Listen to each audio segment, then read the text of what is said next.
Well, most people would say that finding love early, the earlier the better, finding your true love in life is totally what's better, because who doesn't want love every day of your life? Well, I am here to submit to you that though it sounds good on the surface and waiting is, especially for love, is a hard thing to do, I've got a good argument that waiting, though waiting does suck, it is what's best, really, in the long run, and your life will be better for it.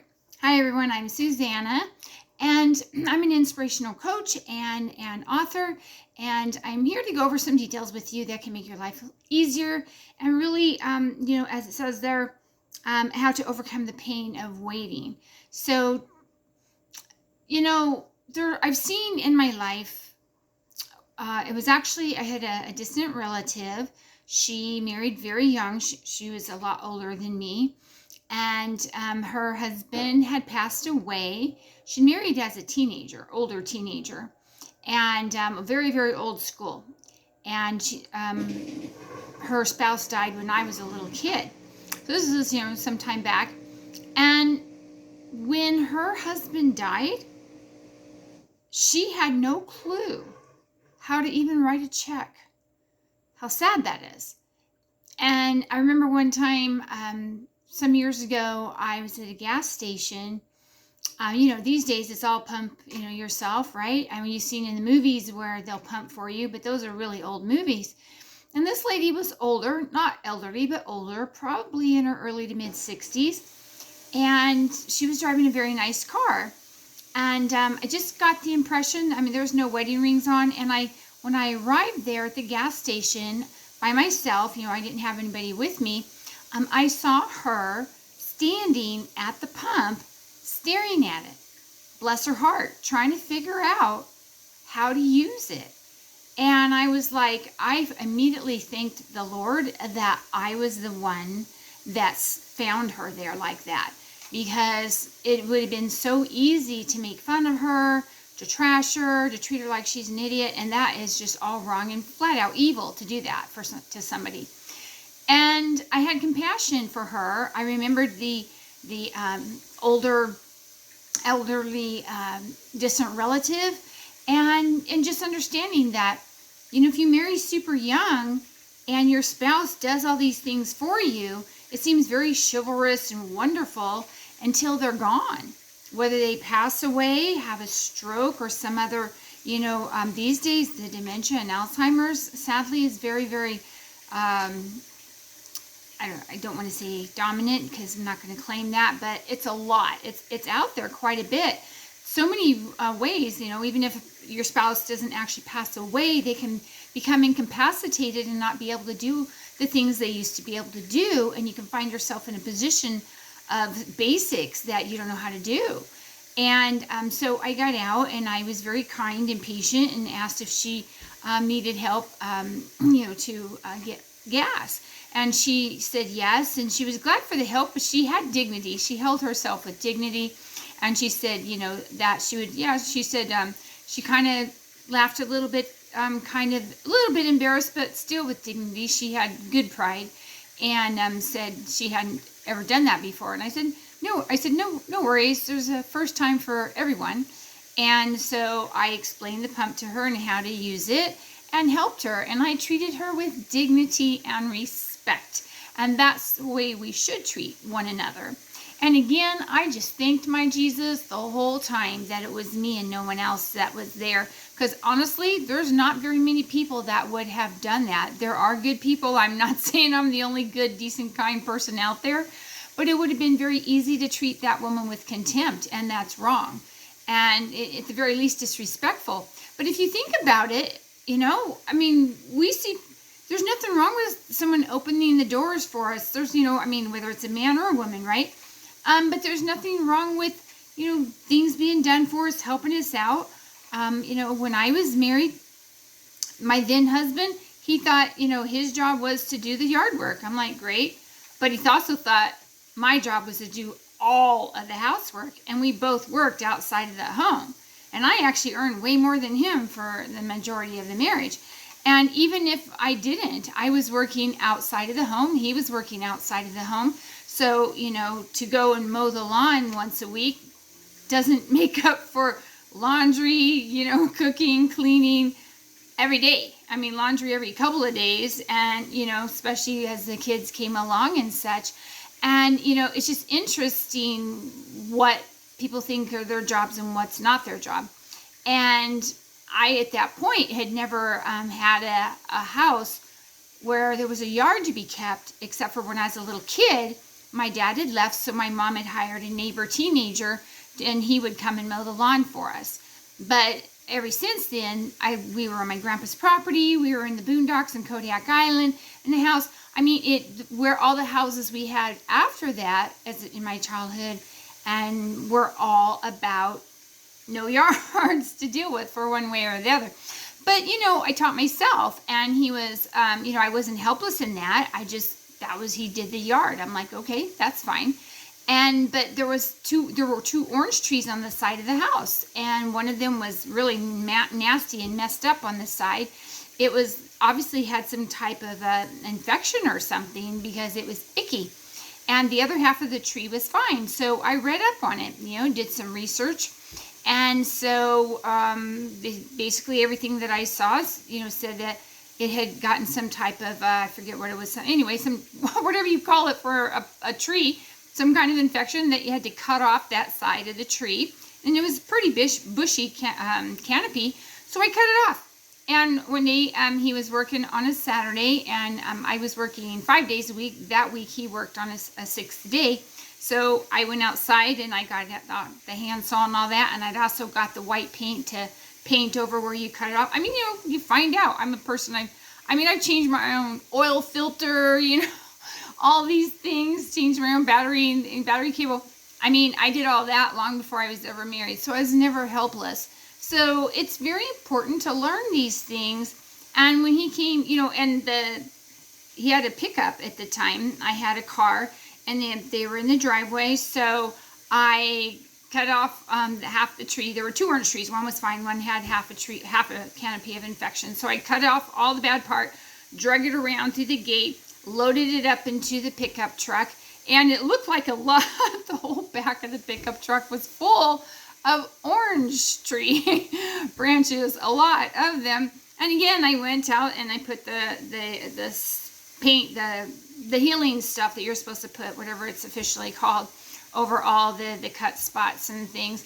And when he came home, he about had a heart attack when he saw it. He's like, "What'd you do to the tree?" And we'd been talking about it, and I told him, I said, I read up on it, saw the problem, and I fixed it. And he's like, "I do the yard work." I'm like, "Why, is there anything wrong with me tending to the tree?" And he's like, "No."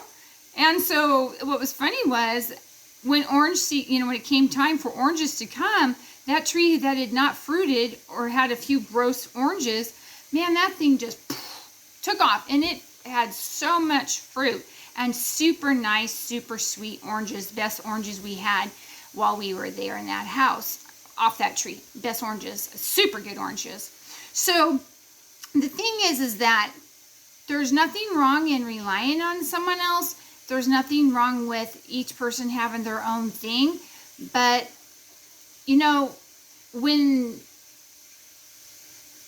if you find true love early in life, like these people that marry and, right out of high school and stuff, that's wonderful. And we all actually, most people secretly envy, some very verbally, outwardly envy those young couples. And some, grow apart as they grow older. Some grow closer and they go through things. And what my argument, not that I'm arguing about it, but my point about finding true love later in life versus right out of high school or, that type of thing, or in maybe just very early into your 20s, you find the love of your life. If there's always somebody there for you, there's always a person for you to rely on to help you get through times. And maybe for you it's not a spouse or a sweetheart. Your spouse should be your sweetheart, but you don't have to be married. It could be, just your boyfriend, girlfriend, fiance. But I'm saying maybe you have a stellar mom you can always count on, a stellar dad or grandpa or grandma, aunt or uncle, or just your best friend. Maybe it's your brother or your sister. But there's always someone you can count on to help you when there's a problem. That's awesome. But if you've always had that, what happens if that should go away? Maybe that person, so many times I've heard people refer to someone as their rock. They're my rock. And they get into it, my rock. And these people are Christians. And that's disturbing to hear a Christian declare that a human being is their rock. Now, to rely on someone to be, properly dependent, but be careful how much dependency you place on somebody. We should be able to rely on our spouse. If we have a good mom or dad, brother, sister, aunt, uncle, grandma, grandpa, maybe our best friends, maybe we have great neighbors, we all help each other out, that's fantastic. But what do you do if you're part of the growing number of people that don't have anyone to rely on? Who don't have that special person that they can always call, or even better yet, you live with them. You just nudge them. They're in the bed next to you. You're sad, you can cuddle together. You can literally get through the storms of life together. If you have a close relative pass away, you got your spouse there to hold one another. Maybe you got your best friend to call and talk with to get through the night. Or your mama or your dad or brother or sister. But what if you don't? What do you do when there's no one for you to reach out to? And you don't have that early love, that love that came in your teens or 20s. And you had to learn how to get through life. Maybe you have an awesome mom or dad, brother and sister, whatever. Even your best friend, but you guys got your own lives, right? There's a big difference between someone caring about you and living with you in your day-to-day. Because if they're not in your home living with you, right? If you're grown, typically you're out on your own. A lot more families are living together as adults as well, helping each other out. But I'm saying in a typical situation, more common, right? You grow up, you move out, you're on your own. What if you're really truly on your own and you don't have your spouse? You don't have that spouse yet. Those prayers haven't been answered. Or even more challenging, like me, you had a spouse, you thought you could trust them, they betray you. Surprise divorce and custody battle. His parents had a lot of money. Truth and justice was not about the process, was not involved. Truth and justice was not involved in the process. Only money. A lot of people have walked through that. A lot of people are walking through that. What do you do? And all my family's in another state. Except, of course, my children, who are the subject of the custody battle. Where money is what dominates. Not truth and not justice and not best interest of the children. So what do you do when you don't have anyone? Now, what I've learned is the older you get, right, in life, everyone has families. Everyone has someone, even someone single, they're taking care of their parent that needs help, or even a sibling that needs help. People are taking care of the immediate families. If you're a single adult out on your own, where you're not still living at home with your mom or your dad, and you have an emergency, you have something sad that you're going through, you don't have someone in bed with you to snuggle and hold you through the night. What do? Maybe your best friend wants to be there for you, but they got their own problems. They got their own thing they're dealing with. You can't impose upon their time. What do you do? Where do you turn? Who do you turn to? Now, the people that have that and have always had that, say they've always had that. They found their true love very early in life. They were blessed with that as teens or 20-somethings. And they have that special love. Maybe there's a car accident. Maybe there's a stroke. Maybe there's dementia or Alzheimer's, that's even occurring younger and younger for a lot of people. You know, maybe something happened and they pass away early. There's a lot of reasons. Cancer doesn't have an age minimum or maximum. Cancer takes people of all ages. And if you've always known someone in your home loving you, your special personal love, because the only way to be at the absolute top of a human being's list is if they live in your home and they're your husband or wife, they're your spouse. You're at the top of their list. Everyone else has their own to tend to, no matter how much they love you. Even if you are blessed with family or friends that are there for you, they still got to put their family in their household first. So you're not at the top of anyone's list except for a spouse, loved one that's living in your home with you. What do you do when that person is incapacitated or passed away? Or worse, they turned out to not be what you thought they were, like me.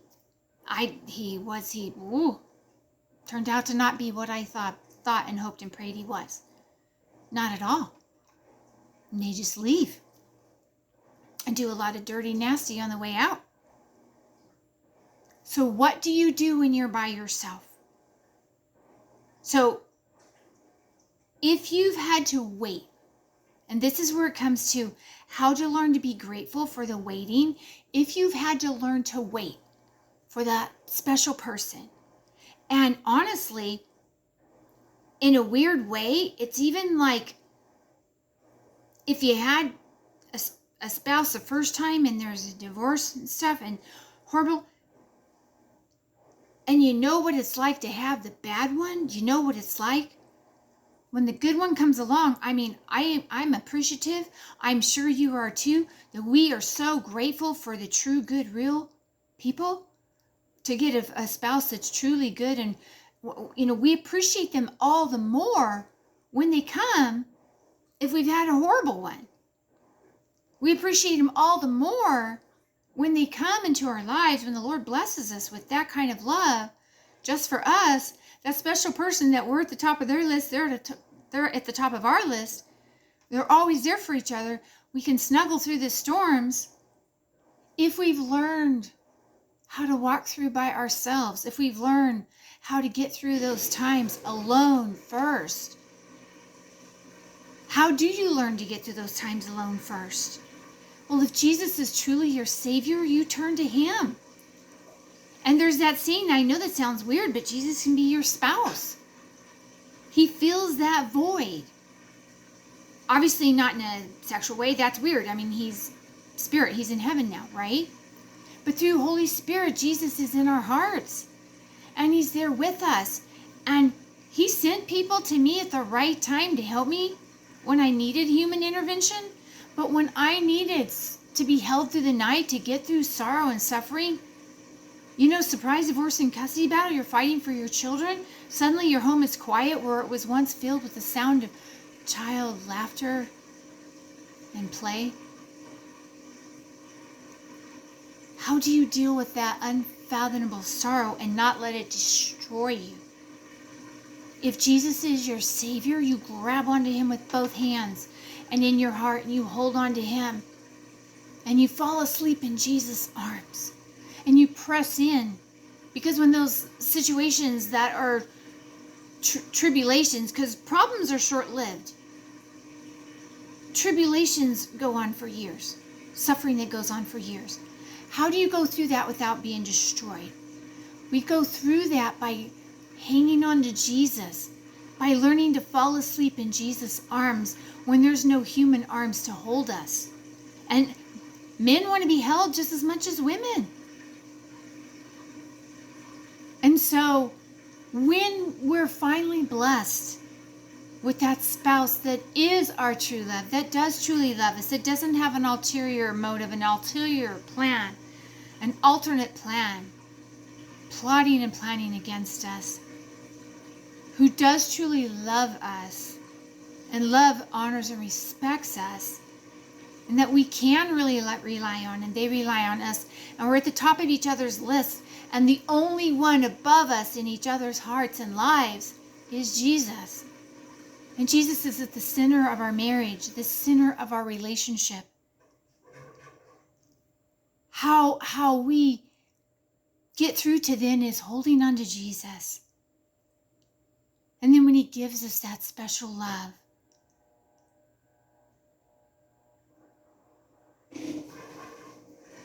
we appreciate it on a level, and that love is so much deeper than it could have ever been. Even no matter how much we would have loved them if God gave them to us early, because they've walked through their divorce, they've walked through the loss of their love, or they never had love. They kept thinking they found love and they didn't. Hope deferred makes the heart sick, the Bible says. And after a while, it's so hard not to give up on ever finding someone that really loves. Do people really love? Is there really such thing as a good man, a good husband?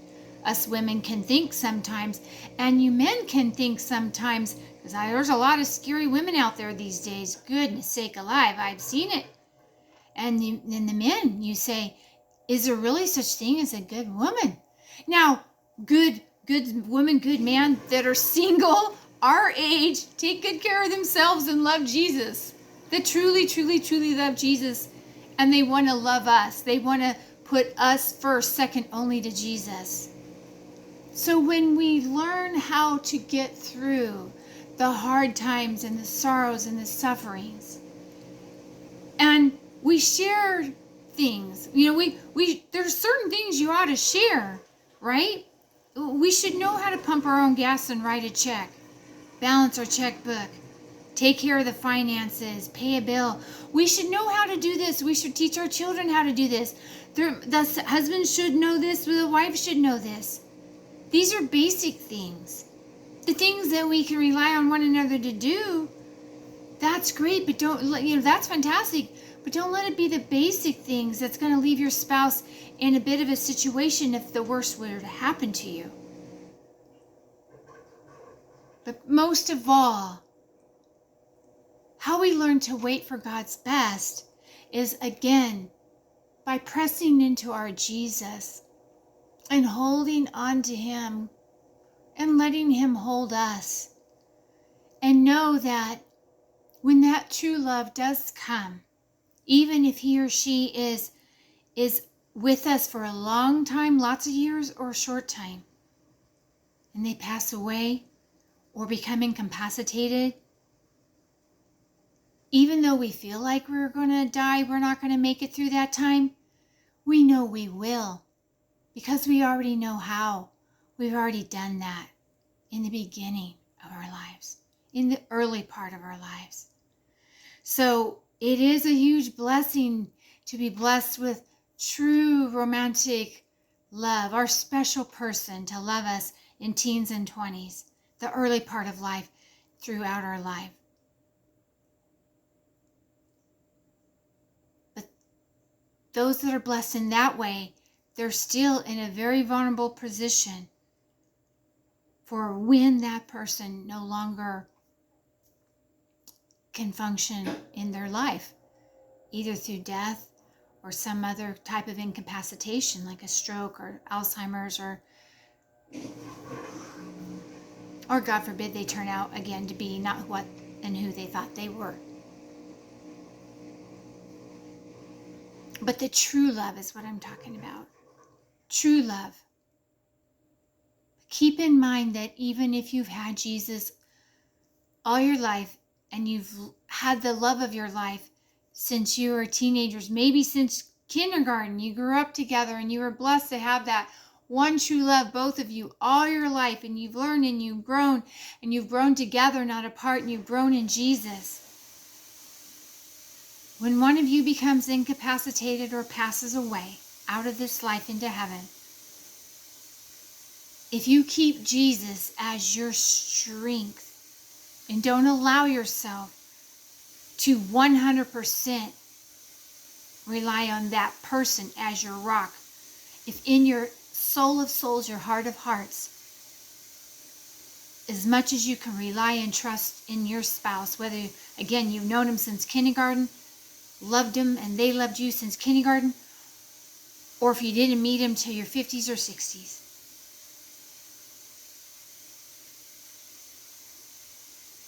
When you trust Jesus, you're going to get through. When they do someday become unable to show us that love that we love so much, either by them passing away or having physical or mental issues. So Jesus is the only way, and that's how we learn to live with the waiting. That's how we learn to overcome the pain of the waiting. And that's how we learn to survive and even learn to thrive again if we were blessed with early love. True love. I hope this has been helpful to you folks. As I mentioned, I'm an author and a speaker. I have Soul Sayings, Poemas del Alma, the Spanish version of Soul Sayings. It's my collection of inspirational books. I also have them framed and ready to be framed. Please support the ministry. The links are below. You can get the books on discount straight from the publisher, and there's links for that. Or if you wanted a custom autograph copy, I will do that for you. The links are in the description below for that as well. Please support the ministry if this has blessed you. Again, please like, share, and subscribe. Until next time, and again, I hope this has blessed you. It is my intention to help you through all of life's situations to thrive. Blessings to you all. Again, like, share, and subscribe. This is Susanna. Take care now. Bye-bye.